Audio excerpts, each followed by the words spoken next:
വർഷം 1620. ക്യൂബയിലെ ഹവാന കപ്പൽ നിർമ്മാണശാലയിൽ ഫിലിപ്പ് നാലാമൻ്റെ ഉത്തരവിൽ ഒരു ഭീമൻ സ്പാനിഷ് കപ്പൽ ജന്മം കൊള്ളുന്നു. ഏകദേശം 112 അടി നീളം, 34 അടി വീതി, 14 അടി ഉയരം, 3 ഭീമൻ പാമരങ്ങൾ, 20-ലധികം ശക്തമായ തോക്കുകൾ, പിന്നിൽ 4 മുതൽ 8 വരെ ചെറിയ പീരങ്കികൾ. അവളുടെ ചുമതല കപ്പൽ വ്യൂഹത്തിൻ്റെ റിയർ ഗാർഡ്, പിന്നിൽ നിന്നും മറ്റു കപ്പലുകളെ സംരക്ഷിക്കുക. അവൾ ഒരു പോരാളിയും അതുപോലെ ഒരു നിധിഗോപുരവുമായിരുന്നു. ചരിത്രത്തിൻ്റെ തിരകളിൽ നഷ്ടപ്പെട്ടെങ്കിലും ലോകം മറക്കാത്ത പേര് അറ്റോച്ച.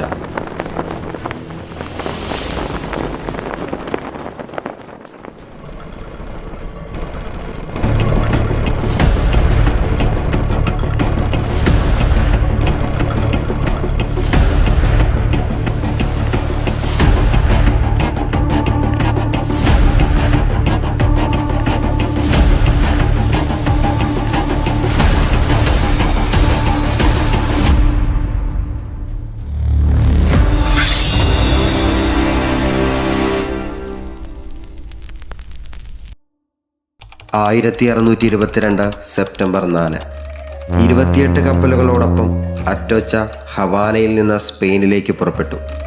കപ്പലുകളിൽ ധാരാളം സൈനികരും യാത്രക്കാരും. പക്ഷേ അറ്റോച്ച, അവൾ നിറഞ്ഞിരുന്നത് ലോകം വിറങ്ങലിപ്പിക്കുന്ന നിധികളാലായിരുന്നു. വെള്ളിയും സ്വർണവും ബൊളീവിയ, പെറു, മെക്സിക്കോ എന്നിവിടങ്ങളിൽ നിന്ന്, മരതകങ്ങൾ കൊളംബിയയിലെ മ്യൂസോ ഖനികളിൽ നിന്ന്, മുത്തുകൾ, ചെമ്പ്, ഇൻഡിഗോ, വിലപിടിപ്പുള്ള പുകയില, ശില്പങ്ങൾ, അങ്ങനെ പലതും. യാത്രയുടെ 2-ാം ദിവസം ഫ്ലോറിഡ കടലിടുക്കിൽ ഒരു വലിയ ചുഴലിക്കാറ്റുണ്ടായി. ആകാശം കറുത്തു, കാറ്റാഞ്ഞടിച്ചു, തിരമാലകൾ മതിലുപോലെ ഉയർന്നു. കപ്പലുകളുടെ നിയന്ത്രണം നഷ്ടപ്പെടാൻ ആരംഭിച്ചു. ശക്തമായ കാറ്റിനു മുന്നിൽ അറ്റോച്ചയ്ക്ക് പിടിച്ചു നിൽക്കാനായില്ല. അറ്റോച്ചയുടെ അടിത്തട്ടിൽ വെള്ളം കയറി തുടങ്ങി. സെപ്റ്റംബർ 6 പുലർച്ചെ അവൾ 17 മീറ്റർ ആഴത്തിൽ മുങ്ങി. 265 പേരിൽ 260 പേരും മരിച്ചു. ജീവനോടെ രക്ഷപ്പെട്ടത് 3 കപ്പലുദ്യോഗസ്ഥരും 2 അടിമകളും മാത്രം. വളരെ വേഗത്തിൽ തന്നെ വാർത്ത ഹവാനയിലെത്തി. സ്പെയിനിൽ നിന്നും രക്ഷാപ്രവർത്തനത്തിനായി 5 കപ്പലുകൾ. പക്ഷേ അവരുടെ ഉദ്ദേശം രക്ഷാപ്രവർത്തനമായിരുന്നില്ല, മറിച്ച് അറ്റോച്ചയ്ക്കുള്ളിലെ നിധിയായിരുന്നു. 17 മീറ്റർ ആഴത്തിൽ മുങ്ങിക്കിടക്കുന്ന ആ നിധിഗോപുരത്തിനായി അവർ ശ്രമിക്കുവാൻ തുടങ്ങി. വലിയ ബ്രാസ് ഡൈവിംഗ് വെല്ല് ഉപയോഗിച്ച് അവർ കടലിൻ്റെ ആഴങ്ങളിലേക്ക് ഇറങ്ങി. അതിനായി അവർ തിരഞ്ഞെടുത്തത് അടിമകളെയായിരുന്നു. അവർ പലതവണ ശ്രമിച്ചു, എന്നിട്ടും ഒന്നും കണ്ടെത്താൻ സാധിച്ചില്ല. അടിമകൾ പലരും ആ ശ്രമത്തിനിടെ മരണപ്പെട്ടു. അങ്ങനെ അവസാനം അവർ ആ ശ്രമം ഉപേക്ഷിച്ചു. കുറച്ച് നാളുകൾക്ക് ശേഷം വീണ്ടും ഒരു ചുഴലിക്കാറ്റുണ്ടായി. അത് കപ്പലുകളുടെ അവശിഷ്ടങ്ങൾ കൂടുതൽ തകരാനിടയാക്കി. പിന്നീട് 60 വർഷത്തോളം അവർ തിരഞ്ഞെങ്കിലും കപ്പലിൻ്റെ സ്ഥാനം സ്പാനിഷുകാർക്ക് കണ്ടുപിടിക്കാനായില്ല. അറ്റോച്ചയുടെ കഥ ഒരു ഭൂതകഥയായി മാറിയിട്ട് ഏകദേശം 347 വർഷങ്ങൾ. അയാൾ കടലിനെ നോക്കി നിന്നു. ആത്മവിശ്വാസത്തോടെ മന്ത്രിച്ചു, "ഞാൻ നിന്നെ കണ്ടെത്തും." മെൽഫിഷർ, അമേരിക്കയിലെ സമർത്ഥനായ മുങ്ങൽ വിദഗ്ധൻ. 1922 ഓഗസ്റ്റ് 21 ഇന്ത്യാനയിൽ ഒരു ചെറുപട്ടണത്തിലായിരുന്നു അദ്ദേഹത്തിൻ്റെ ജനനം. വിദ്യാഭ്യാസം കഴിഞ്ഞപ്പോൾ അയാൾ സൈന്യത്തിൽ ചേർന്നു. വേൾഡ് വാർ 2 സമയത്ത് അദ്ദേഹത്തിൻ്റെ താമസം ഒരു കടലിന് സമീപത്തായിരുന്നു. ആ ദിവസങ്ങളിൽ അവൻ ആദ്യമായി കടലിനടിയിലെ ലോകം കണ്ടു. സൂര്യപ്രകാശം വെള്ളത്തിലൂടെ ചിതറുന്നതും ചുറ്റും നിറമുള്ള മീനുകളും, അങ്ങനെ പലതും. അങ്ങനെ അവൻ്റെ ഉള്ളിൽ ആ ആഗ്രഹം ഉടലെടുത്തു, ഒരു ഡൈവർ ആകണമെന്ന ആഗ്രഹം. യുദ്ധത്തിന് ശേഷം കാലിഫോർണിയയിലെത്തി സ്വന്തമായി ഡൈവിംഗ് സ്കൂൾ തുടങ്ങി. ആ കാലത്ത് ഡൈവിംഗ് അധികം അറിയപ്പെടാത്തൊരു മേഖലയാണ്. പക്ഷേ മെല്ലത് പഠിപ്പിച്ചു. ആളുകൾ കടലിനടിയിലെ ലോകത്തിലേക്ക് കൊണ്ടുപോകുന്നതിന് അദ്ദേഹം ശ്രമിച്ചു. നാളുകൾക്ക് ശേഷം അയാൾ തൻ്റെ ഭാര്യയുമായി ചേർന്ന് മെൽ ഫിഷർ ആൻഡ് കമ്പനി എന്ന പേരിൽ കടലിനടിയിൽ സാഹസികമായ യാത്രകൾ ആരംഭിച്ചു. അങ്ങനെ നാളുകൾ കടന്നുപോയി. അപ്രതീക്ഷിതമായി മെല്ലിൻ്റെ മനസ്സിൽ ഒരു വലിയ സ്വപ്നം വളർന്നു.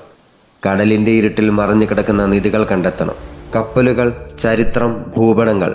അവൻ രാത്രിയിൽ ഉറങ്ങാതെ പഠിച്ചു.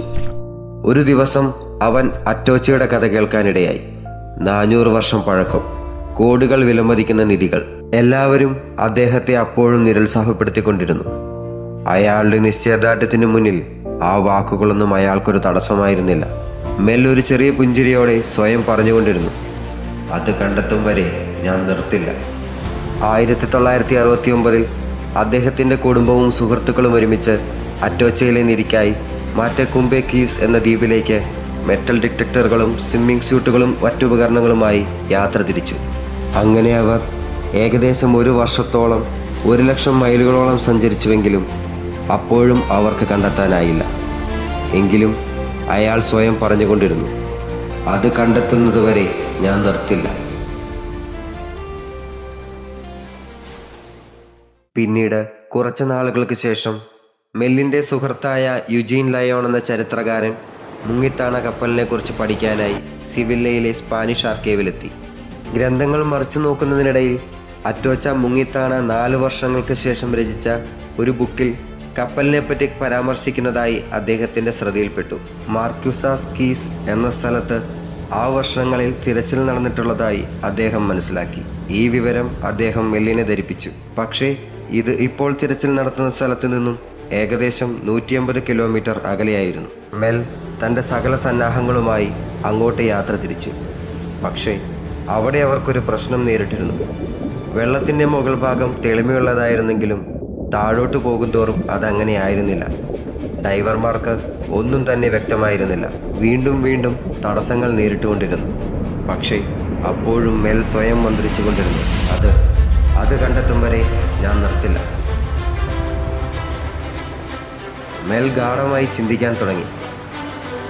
അയാളുടെ മനസ്സിൽ ഒരു ബുദ്ധി തെളിഞ്ഞു. വളഞ്ഞ 2 വലിയ ട്യൂബുകൾ അയാൾ അവരുടെ ബോട്ടിൻ്റെ പ്രൊപ്പല്ലറിൽ ഘടിപ്പിച്ചു. ശേഷം ഓണാക്കിയപ്പോൾ മുകളിലുള്ള തെളിഞ്ഞ വെള്ളം കുഴലുകളിലൂടെ താഴേക്ക് ശക്തമായി ഒഴുകിത്തുടങ്ങി. അങ്ങനെ മുകളിലുള്ള തെളിഞ്ഞ വെള്ളം താഴേക്കെത്തിയതോടുകൂടി ഡൈവർമാർക്ക് താഴെ ഭാഗം നല്ല രീതിയിൽ കാണുവാൻ സാധിച്ചു.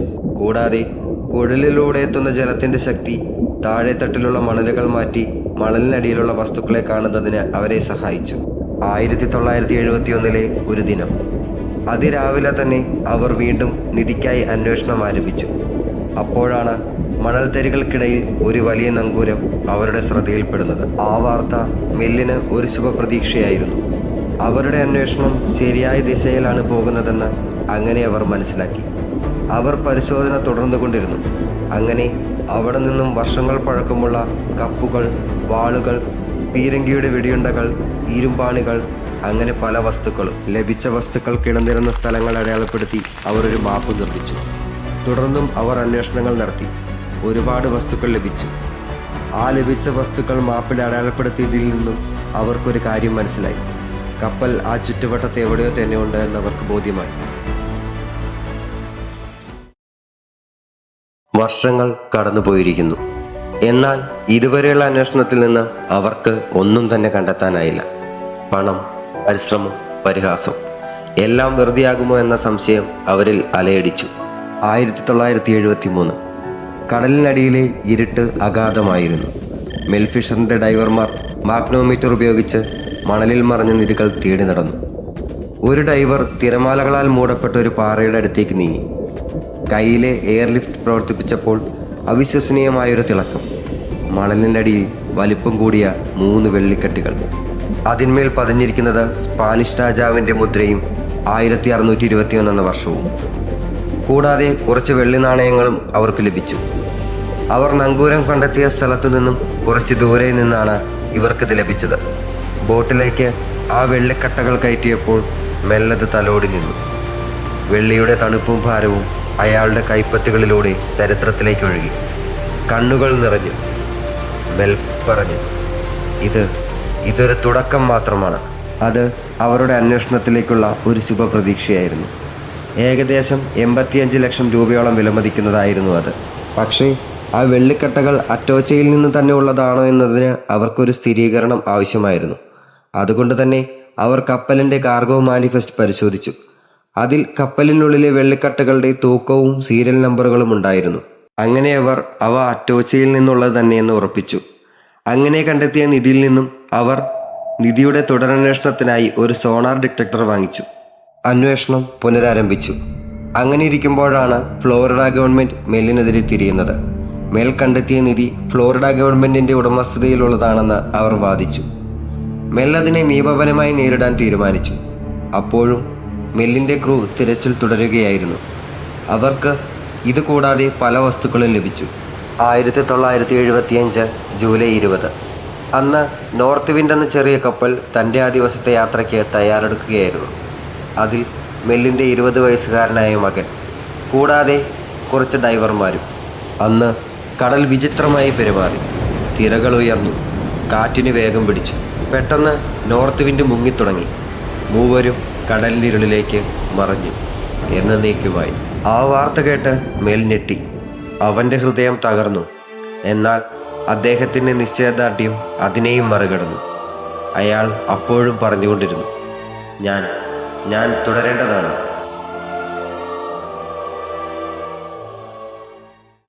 അന്നു മുതൽ നിധിക്കായുള്ള അന്വേഷണം ഒരു സ്വപ്നം മാത്രമായിരുന്നില്ല, അതൊരു വാഗ്ദാനം കൂടിയായിരുന്നു. മകനും മറ്റ് ക്രൂ അംഗങ്ങളും നഷ്ടപ്പെട്ടുവെങ്കിലും മെൽ ഉറച്ചു നിന്നു. ടുഡേ ഈസ് ദ ഡേ എന്ന വാക്കിൽ. പിന്നീടുള്ള 3 വർഷങ്ങളിലും കാര്യമായ പുരോഗതിയൊന്നും അന്വേഷണത്തിനുണ്ടായില്ല. ആ സമയത്താണ് അദ്ദേഹം മുമ്പെങ്ങോ വായിച്ചൊരു ഡോക്യുമെന്റിനെ കുറിച്ച് ഓർക്കുവാനിടയായത്. അതിൽ നിന്നും അറ്റോച്ച ഷിപ്പിന്റെ തകർച്ചയിൽ നിന്ന് രക്ഷപ്പെട്ട ഒരാൾ എഴുതിയ ഒരു കുറിപ്പ് അദ്ദേഹത്തിന്റെ ശ്രദ്ധയിൽപ്പെട്ടു. അന്ന് അദ്ദേഹം കപ്പലിലേക്ക് ഏകദേശം 70 പൗണ്ട് മരതകം കയറ്റാൻ സഹായിച്ചിരുന്നു അത്രേ.